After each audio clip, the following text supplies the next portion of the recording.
Season 2 review. Again, beware for spoilers if you've not seen the show before, and yeah, just beware for awesomeness of this season. This is a season where everything started really coming together. The characters were a lot more easier on the screen. Awesome character came into this season. Well, two awesome characters actually, but my favourite character ever came in this season. And it starts off because Buffy's just recovering from her death, as it was, and she has a dream that the Master is not really dead, and she tends to believe that it's just all going like messed up really. But in this season, there's not as many standalone episodes. It more revolves around the big bad than just relying on standalone episodes. There's one awesome Halloween episode where I cannot remember his name at this moment. Let me just have a quick look. There is a Halloween episode where you find out a bit more in depth about Giles. I think it might be Ethan. Or am I thinking of Lost?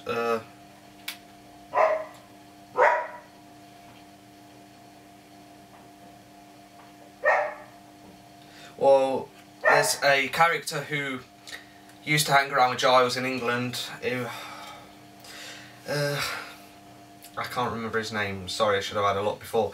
But anyway, he has this like a magic shop, and at Halloween he tries and plays like a trick at people, and he turns them into what they're dressed as. So, and it's a great idea for an episode. Really classic for me. One of the best Buffy standalone episodes that's not involved with the big bad really.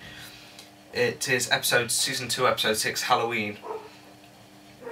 And I'll just read you the little this thing here. It says, there are lots of tricks but not many treats when Buffy's costume causes her to lose her powers, and the kids she Willow and Xander are trick-or-treating because for this episode Principal Snyder has made them look after some young kids for a work experience on Halloween, and they turn into costume characters. So Xander turns into an army bloke, and you get references back to that throughout each season. There's one in the later season where he says something like, I will go and get some plans from my army days or something. So they are funny when you hear them. You'll know what they are when you see it.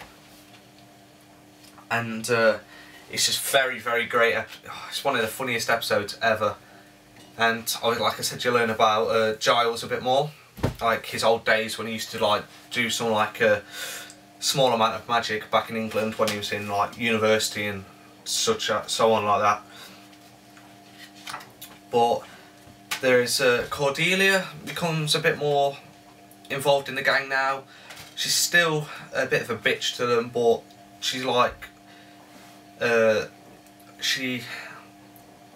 can you say, she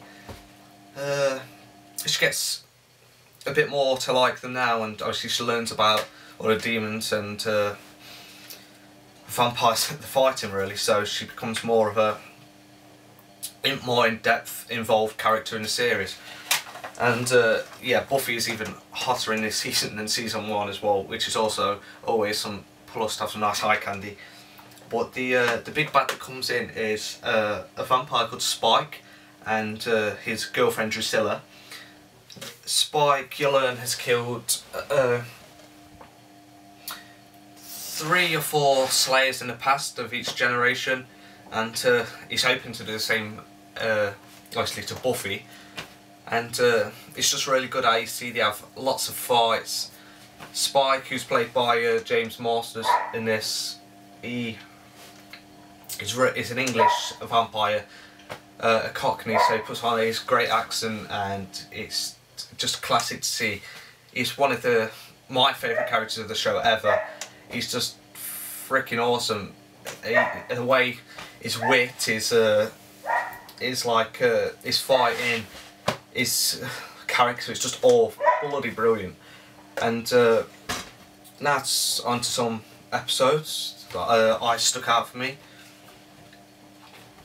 And there's also one more character, sorry, before that. There's Kendra. She's another Slayer that comes, and she's like a Jamaican or something, and she puts on this really heavy accent which kind of will make you laugh. Halloween, as I said, that was one of the best episodes in this.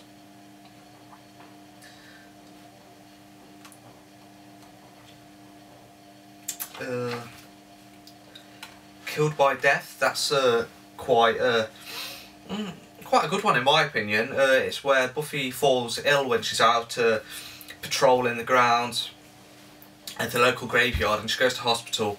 She finds out it's this like flu that everyone's been getting.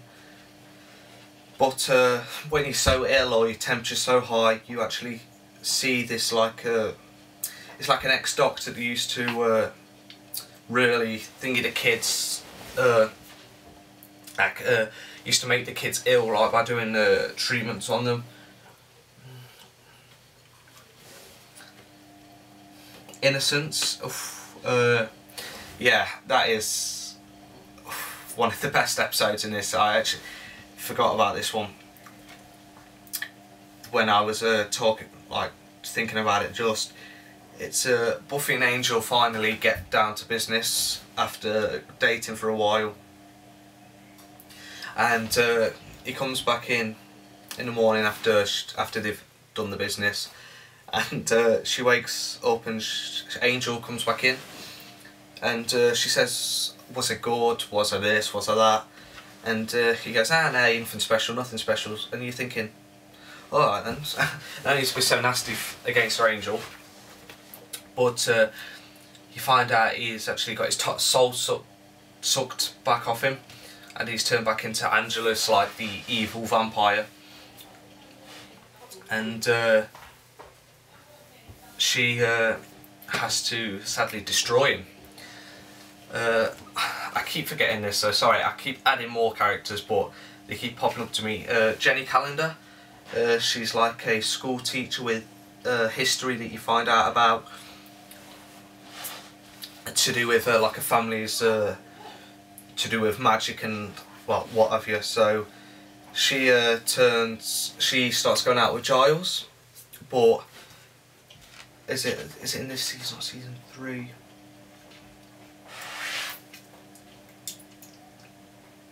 Well, she actually dies. She dies, and that's really a touching moment, because Giles gets like really upset and dead mad, and just doesn't want the world to like. Just wants the world to suck him in, because he's really upset, because that's his like true love. Jenny Calendar was. At the end of this season, there's a big fight between Spike and Drusilla and Buffy and the gang, where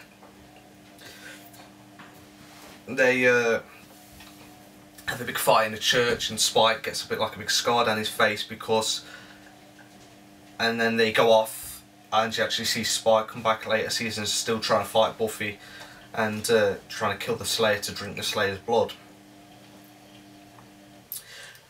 And episode 21 and 22 becoming part 1 and 2, that's where Buffy actually has to destroy Angel, and